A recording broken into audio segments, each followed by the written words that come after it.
Vamos a continuar hoy con la sección del párrafo 3 de lo que nosotros confesamos y hemos estado estudiando el pacto de Dios. Leamos por favor el párrafo 3. Dice así: este pacto se revela en el Evangelio. En primer lugar, Adán en la promesa de salvación a través de la simiente de la mujer y luego mediante pasos adicionales hasta completarse su plena revelación en el Nuevo Testamento, y tiene su fundamento en aquella transacción federal y eterna que hubo entre el Padre y el Hijo acerca de la redención de los escogidos. Y es únicamente a través de la gracia de ese pacto, como todos los descendientes de Adán, del Adán caído, que son salvados, obtienen vida y bendita inmortalidad, siendo el hombre ahora totalmente incapaz de ser aceptado por Dios bajo aquellas condiciones en las que estuvo Adán en su estado de inocencia. Hermanos, nos encontramos ahora frente a este hermoso párrafo, el cual se lee un minuto, hermanos, pero se debe estudiar por muchos años y no se debe dejar de estudiar. De verdad, si usted ama a Dios, si usted ha nacido de nuevo y quiere conocer más a Dios y entender cómo opera la salvación, si algo de bendición es estudiar los pactos, estudiar cómo todo esto en la mente de Dios que se nos comunica a través de su palabra, se nos enseña. Y podemos llegar hasta ahí, hasta esos límites dados por Dios en su palabra de cómo fueron los pactos, porque definitivamente hay mucho misterio que no se nos fue revelado en la Escritura, pero debemos conformarnos en lo que está en la Escritura. Hoy estudiemos entonces este tercer párrafo. Este pacto, número 1, enseña que se revela en el Evangelio. Pero antes repasemos brevemente lo que vimos con los andamios y cómo los pactos del Antiguo Testamento iban a ser andamios que nos iban a llevar a ver la belleza del templo del Nuevo Testamento, por decirlo así. Entonces recordemos que Dios, con el pacto de Noé, en ese primer andamio, como lo habíamos visto hace 8, se da un marco en el que la creación será preservada por la gracia común hasta el cumplimiento de la promesa. Luego aparece el segundo andamio, el pacto con Abraham, que inicia formalmente aquella comunidad a través de la cual vendría aquel redentor prometido. ¿Ok? Luego el tercer andamio nos manda el pacto mosaico, donde dicho sea paso, el hermano Sam Waldron enseña que estos pactos no son separables. El pacto abrahámico o el pacto mosaico, por ejemplo, están unidos entre sí, porque las promesas dadas a Abraham se cumplen con el pacto mosaico según la obediencia de Israel, esas promesas de heredar vida eterna, heredar la tierra y que las naciones serán benditas y ellos serán multiplicados, y todas esas promesas para Israel étnico dependía entonces del pacto con mosaico en la obediencia. Si oyes hoy mi voz, era condicional, si oyes hoy mi voz, entonces iban a heredar bendición, si no maldición, ¿verdad? Entonces todos estos pactos están unidos orgánicamente, pero ninguno de ellos es el pacto de gracia, pero sí tienen y sí nos llevan y contienen información sobre el pacto de gracia revelado al final en el Nuevo Testamento. Entonces, con el pacto mosaico, este proporciona la necesaria regulación y legislación para aquella comunidad en el tiempo en que dejó de ser una familia y se convierte en una nación. Al hacer eso, Dios proporciona también una revelación plena de la naturaleza y necesidad de un pacto de gracia. ¿Por qué? Porque ellos tenían que ver que no podían cumplir la ley.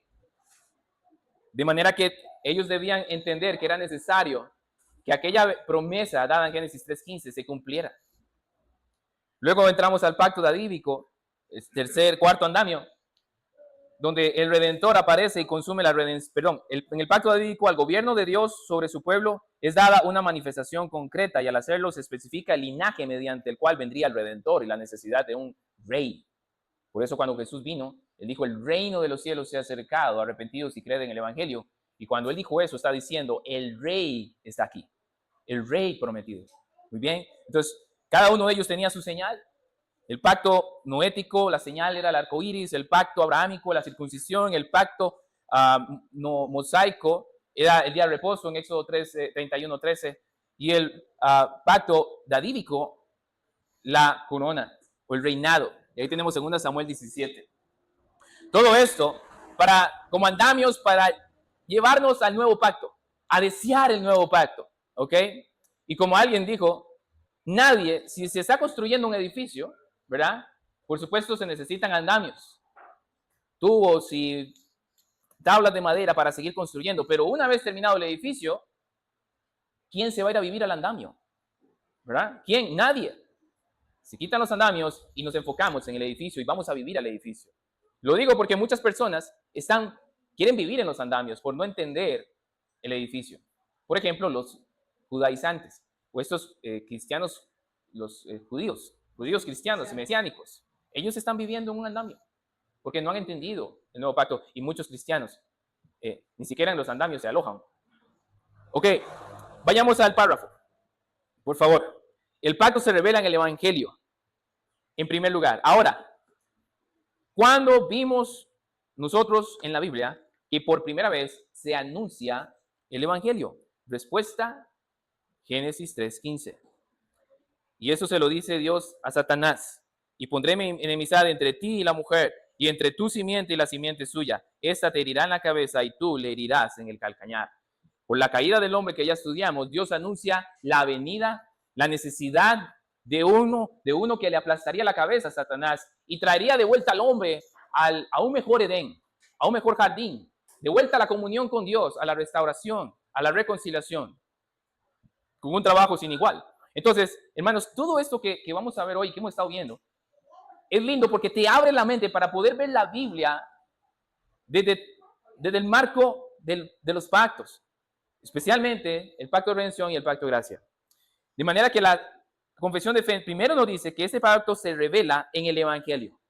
Y es importante porque nuestra teología pactual, no inicia con el pacto abrahámico o el pacto mosaico. Muchos dicen que ahí empieza a darse ya la gracia, pero realmente, aunque en Génesis 3:15 no están los ingredientes de un pacto como tal, pero sí se anuncia la sustancia del pacto. Se anuncia la promesa, que luego vamos a ver cuando se anuncia ya explícitamente el nuevo pacto. Por lo tanto, todos nosotros que tenemos una teología pactual, debemos empezar desde Génesis 3:15 y no soltar Génesis 3:15 hasta Apocalipsis. Hermanos, si usted no lee la Biblia anclando la mente a Génesis 3:15 hasta Apocalipsis, se te abre la mente en cómo leemos la Biblia. Y teniendo como un hilo conductor los pactos, porque todo apunta al nuevo pacto. Todo apunta a esa promesa. ¿Y quién es esa promesa? Jesucristo. En primer lugar, sigue diciendo, Adán en la promesa de salvación a través de la simiente de la mujer, lo que acabamos de explicar, avancemos entonces con el estudio, y luego mediante pasos adicionales para completarse su plena revelación en el nuevo pacto. Leyendo al hermano James Renihan, él dice lo siguiente sobre eso. Cuando se menciona pasos adicionales, él dice, es una manera muy, voy a parafrasearlo, fina, elegante, dice él, elegante, de decirnos que esos pasos adicionales es la revelación progresiva de Cristo, pero más puntualmente con los pactos. Esos pasos adicionales, dice él, es como, imagínense que usted está en el punto A y usted quiere ir al punto B, pero del A al B hay pasos que hay que dar. Entonces, el punto de partida, el punto A es Génesis 3:15, y el punto B, donde queremos llegar, es el nuevo pacto, donde lo vamos a ver en Jeremías 31 y Ezequiel 36. ¿Ok? Y en los evangelios, consumado, en la muerte en la cruz. Entonces, esa frase elegante, como dice James Renihan, de pasos adicionales hasta completarse su plena revelación. El evangelio va siendo progresivo. ¿Ok? Conforme en Génesis 3:15 no está tan claro, hay mucho misterio ahí, pero ellos sí sabían que necesitaban a un redentor, el cual venía de la simiente de Eva. ¿Ok? Por eso, cuando aparece el pacto abrahámico, ok, ahora hay un filtro, porque esa simiente va a venir de Abraham. En él serían benditas las naciones de la tierra. Y luego hay más filtro porque esa nación que se forma iba a ser legislada y esa legislación, esa constitución iba a revelar la necesidad de alguien que sí cumpliera con la voluntad de Dios perfectamente. Y no solamente eso, porque con el pacto mosaico y con las leyes, las 3 leyes, ¿recuerdas cuáles son las 3 leyes que vemos en Éxodo y Levítico? Leyes sacerdotales, dietéticas y la ley moral. Todas ellas apuntan a Cristo. La ley de los sacrificios apuntan a Cristo, el tabernáculo todo ilumina a Cristo, la sangre de los corderos, la ordenación sacerdotal, como año tras año se tenía que hacer sacrificios y cuando moría un sacerdote tenía que ser reemplazado por otro, mostrando eso la necesidad de uno que no fuese reemplazado jamás, uno que fuese perfecto y un sacrificio perfecto. Por eso cuando viene el nuevo pacto, en Cristo se cumple sumo sacerdote perfecto y el sacrificio perfecto, todas esas leyes dietéticas y sacerdotales ya no funcionan. Por eso el andamio se cae. Sigue diciendo el párrafo. Y tiene su fundamento en aquella transacción federal y eterna que hubo entre el Padre y el Hijo acerca de la redención de los escogidos. Y aquí vamos a cambiar de ilustración. En esta ilustración que quiero apoyarme, vamos a ver, hermanos, un árbol, por decirlo así. En el templo, si tienen todavía la mente en el templo, el fundamento de ese nuevo pacto es el pacto de redención. El pacto de redención. Pero si lo vemos como un árbol, el pacto de redención es la raíz de todos los pactos. ¿Por qué la raíz de todos los pactos? Porque gracias a ese pacto de redención, Dios hizo un pacto con Adán. Y cuando hizo un pacto con Adán, la Trinidad tenía en mente el pacto de redención. Cuando hizo un pacto con Noé, la Trinidad tenía en mente el pacto de redención. Cuando hace un pacto con Abraham, la Trinidad tenía el pacto de redención en mente. Y así sucesivamente. Es la raíz. ¿Y cuál es el pacto de redención? Lo hemos visto en Lucas 22, 29, donde Jesús dijo que yo les pactaré un reino, así como el Padre me pactó un reino a mí. O en San Juan capítulo 17, verso 2. Vayamos ahí. La oración sumo sacerdotal de Jesús. Ese texto anuncia que hubo una transacción trinitaria en la eternidad pasada. Como le has dado potestad sobre toda la carne, para que dé vida eterna a todos los que me diste. El Padre en la eternidad pasada hizo un pacto de redención con la Trinidad. Y el Padre le dio de la masa de personas que vieron ya pecadoras a el Hijo, para que el Hijo viniera a redimirlas.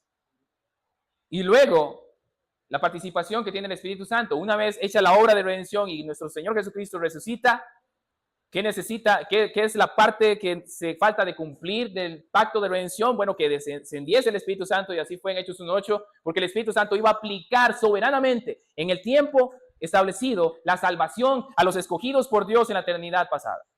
Y eso es lo que vemos en Hechos, al Espíritu Santo aplicando su parte, haciendo su parte en el pacto de redención, en aquellos que soberanamente y en el tiempo establecido fueron salvados. Y así sigue haciendo hasta hoy.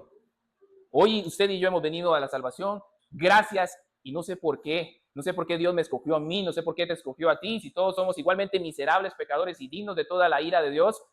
Es lo que no sabemos el por qué, pero sí sabemos el cómo.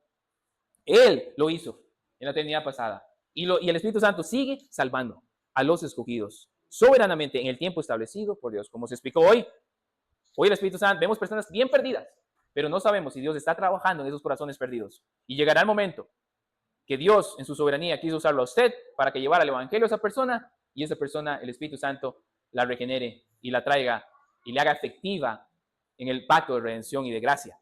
¿Ok? Entonces esa es la raíz del pacto de redención, como lo dice el texto. La redención de los escogidos. Veamos otro ejemplo en el Salmo 110:4. Es un salmo que es sumamente citado por el autor de los Hebreos en la carta a los Hebreos. Salmo 110.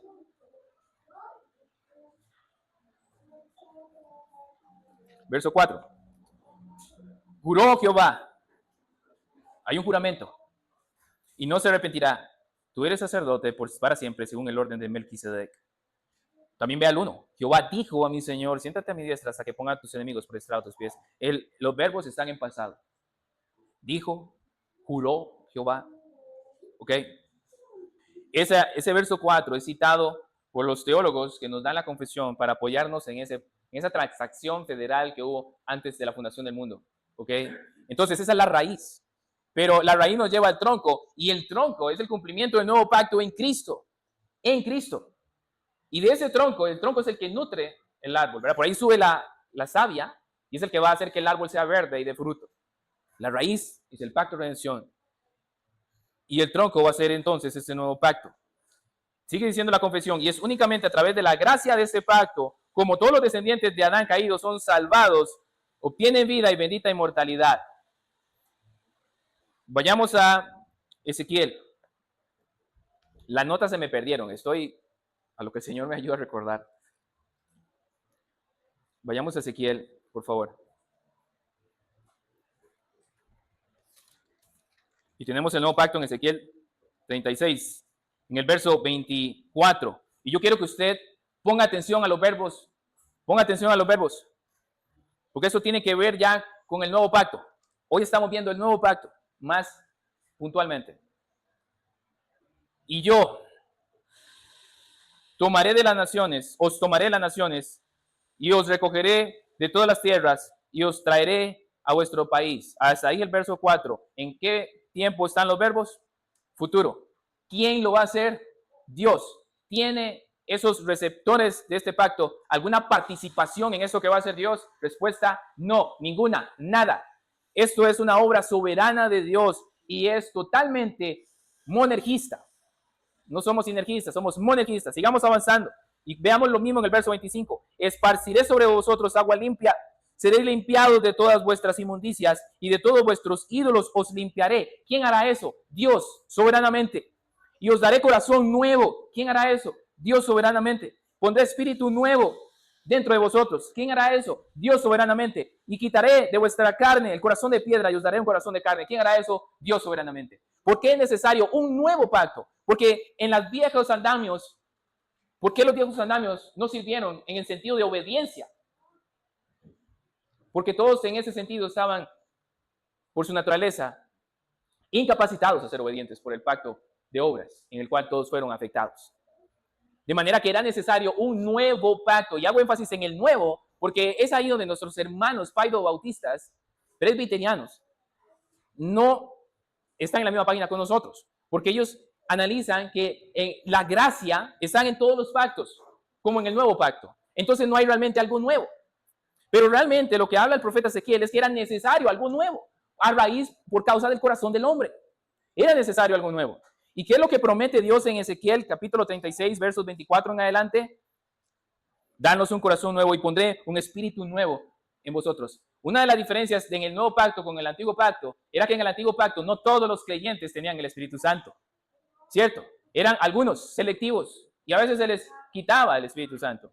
Pero es nuevo, ¿por qué? Porque en el nuevo, cuando nacemos de nuevo, hemos sido sellados con el Espíritu Santo, Efesios 1:13. Y, por lo tanto, por el pacto de redención y de gracia, no se nos es quitado el Espíritu Santo. No se nos quita. Y si algo tenemos de bendición en todas las promesas dadas a nosotros en el pacto, en el nuevo pacto, la más maravillosa, la más incomprensible, la que yo no entiendo, es cómo es posible que este Dios santo, y me estoy hablando del Espíritu Santo, quien es Señor, quien es santísimo, quiso Dios venir a habitar en usted y yo, pecadores. No entiendo eso.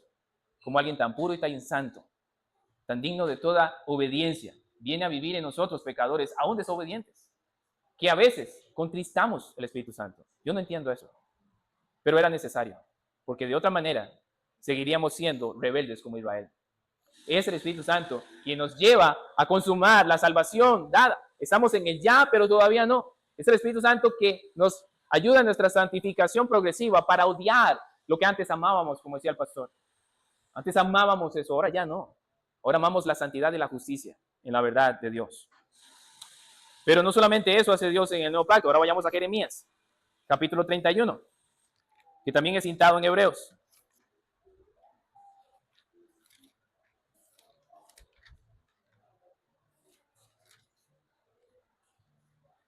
He aquí, verso 31. He aquí, vienen días, dice Jehová, en los cuales haré nuevo pacto con la casa de Israel y con la casa de Judá. Pregunta, ¿quiénes estamos disfrutando de ese nuevo pacto? ¿Israel o los gentiles? La respuesta es sí. Israel y los gentiles.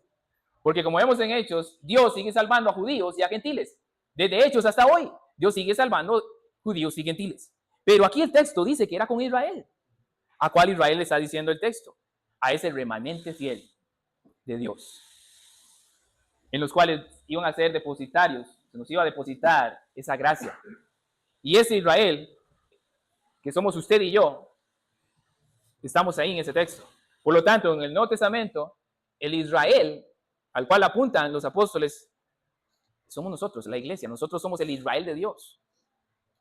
Nosotros somos el Israel de Dios. El Israel étnico que existe allá en el oriente Eso es un poco de impíos, idólatras, ciegos, muertos y desnudos, que necesitan de escuchar el Evangelio. Y algunos lo estaban escuchando y algunos vienen a la salvación. Sigamos con el texto. No como el pacto que hice con sus padres en el día que tomé su mano para sacarlos de la tierra de Egipto, porque ellos invalidaron mi pacto, aunque yo fui un marido para ellos, dice Jehová.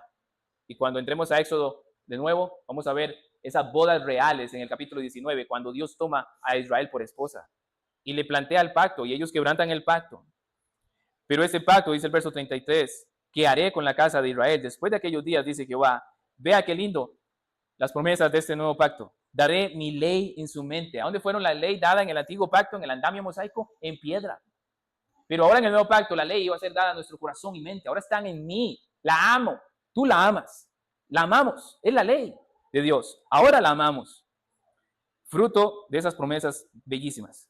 La escribiré en su corazón. Hermanos, esto es lo más glorioso porque Dios escribió con su dedo en aquellas piedras y se las dio a Moisés y esas tablas fueron llevadas al arca del pacto en el lugar santísimo. Escritas con el dedo de Dios. La caligrafía de Dios la pudo ver Moisés. Pero ahora nosotros tenemos una mejor caligrafía que no podemos ver, pero nos hace obedecer.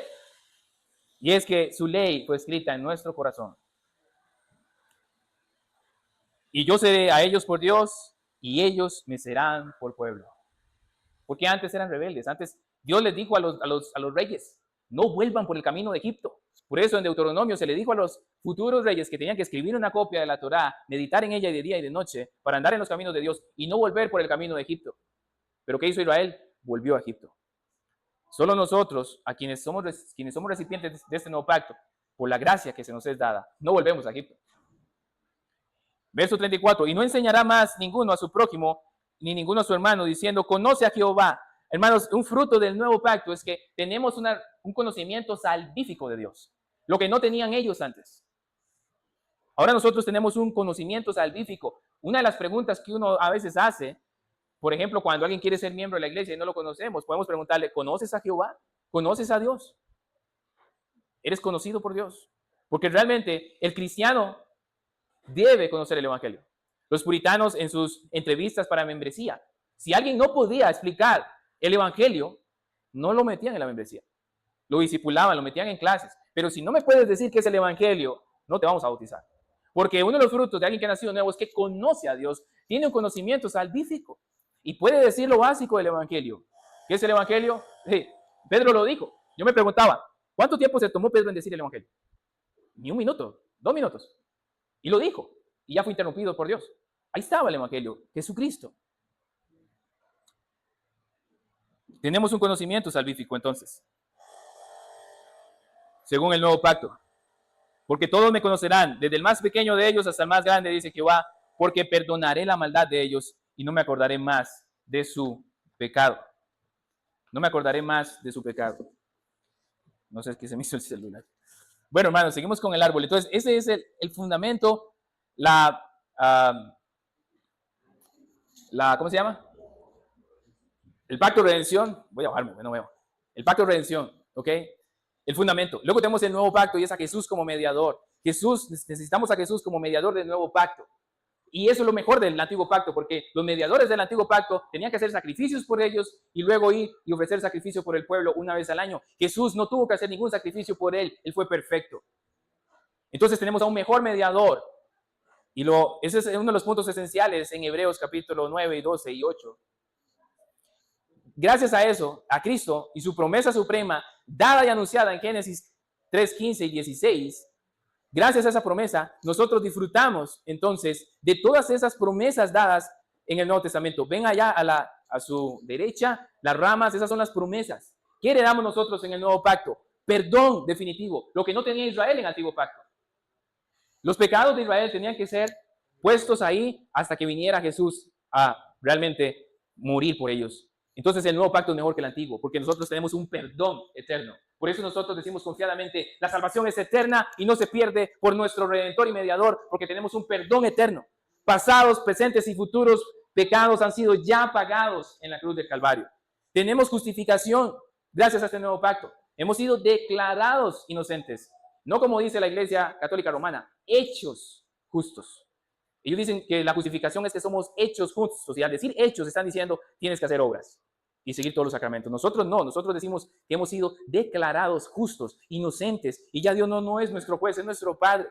Gracias a este pacto tenemos reconciliación con Dios, y eso nos lleva a Génesis, porque ahí perdimos la comunión con Dios. En el nuevo pacto recobramos la comunión con Dios. Hemos sido adoptados, Gálatas 4:5. El Espíritu Santo se nos ha dado, ya hablé de eso, que es maravilloso. Acceso permanente a Dios. ¿Qué tenía deficiente el antiguo pacto? Solo uno, una vez al año, tenía acceso a Dios. Ahora nosotros, porque el velo del templo se rasgó la mitad cuando Cristo murió y Él dijo consumado es, todos nosotros tenemos acceso al trono de la gracia. Lo que no tenía Israel en el antiguo pacto, ahora nosotros sí. Y digo eso con dolor, hermanos, porque tenemos ese acceso, pero pocas veces accesamos. Y estoy haciendo un llamado a la oración. Un fruto, un beneficio del nuevo pacto es que podemos orar y ser escuchados, entrar ahí en oración. Eso es fantástico. Acceso permanente a Dios, un nuevo corazón se nos es dado, que ama la ley, que ahora no resiste al Espíritu Santo, que no resiste la gracia, un corazón tierno, como decía el pastor antes, un corazón que ahora puede ser compasivo, ¿verdad? Como aquel predicador que lo quitaron porque hablaba del infierno. Bueno, eso no es el problema. El problema es que hablaba del infierno como gozándose de que muchos iban a ir al infierno, y cambiaron otro que hablara del infierno, pero con pasión, con compasión. Tenemos un nuevo corazón. Gracias al Espíritu Santo perseveramos. Tenemos resurrección y vida eterna.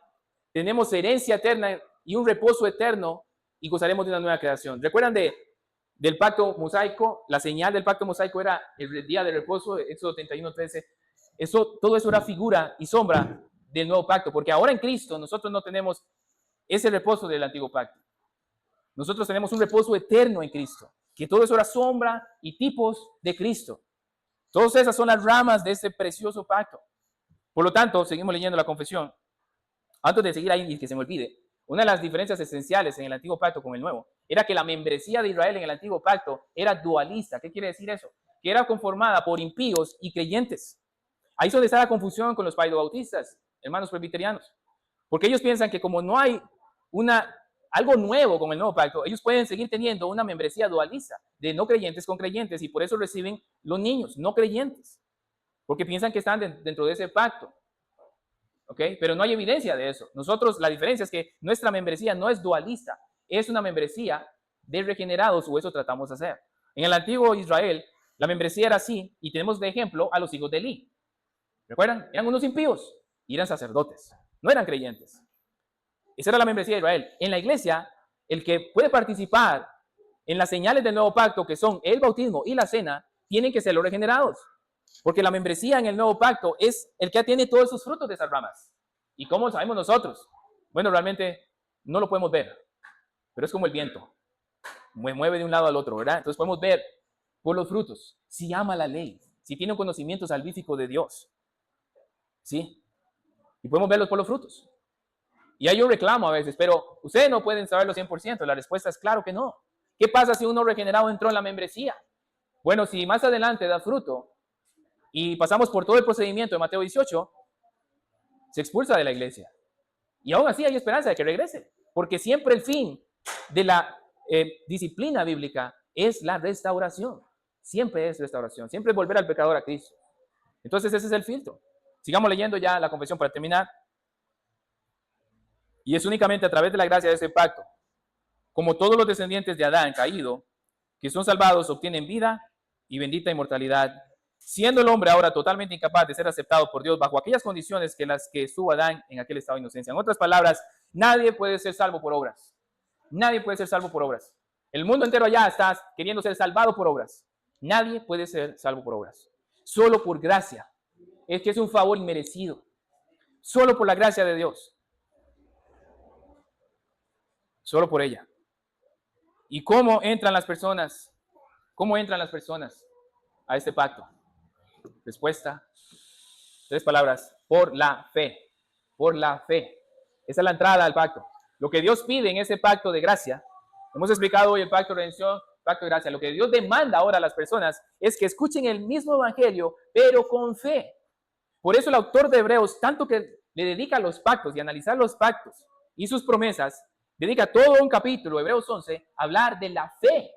Por la fe Enoc fue traspuesto al cielo. Por la fe, Abel, el sacrificio de Abel fue mejor que el de Caín. Por la fe en Noé, y vas a escuchar, no sé cuántas veces dice ahí por la fe, porque es la fe la que nos salva, no las obras. Hermanos, esas lecciones son en extremo bellas. A mí me apasiona y me enamora más de mi Dios estudiar esto. Y Dios quiera que todos nosotros sigamos leyendo sobre esto, porque se nos expande la escritura, hermanos. Cuando usted tiene este conocimiento que hemos apenas dado así por encimita, porque hay mucho que decir aún, pero ahora tú empiezas a leer la Biblia con Génesis 3, 15 y 16 en tu mente, y empiezas a ver cómo se desenvuelve la historia de redención, y luego ves el cumplimiento del pacto en Cristo, y ves los evangelios con los ojos del pacto, viendo a Jesús, la consumación de esa simiente prometida. Y luego llega hasta Apocalipsis, donde en Apocalipsis 22 vemos la consumación total de todas estas promesas del pacto. Y vamos a terminar con una nueva creación, mejor que el Edén, como así se titula el título de Richard Barcelos. Mejor que en el jardín, algo así, mejor que en el Edén. El Apocalipsis termina con todo restaurado, donde aquellos recipientes del pacto de redención y gracia tendremos finalmente de manera tangible nuestra salvación. Ahí ya no será por fe, ahora será visible todo. Una nueva creación, una comunión perfecta, ininterrumpida con Dios. Seremos como Cristo, glorificados, ese fruto de la vida de Cristo en nosotros, ya formado por gracia. Dicho sea paso, eso es otro beneficio, otra promesa, que Cristo se va a estar formando en nosotros, porque hemos sido unidos, injertados a Cristo en ese pacto de redención y gracia. Por lo tanto, nuestra vida, sí o sí, poco a poco, tiene sí o sí que reflejar el carácter de Jesús. Poco a poco. Tenemos que esforzarnos por eso. El Señor añada bendición a su santísima palabra. Vamos a orar.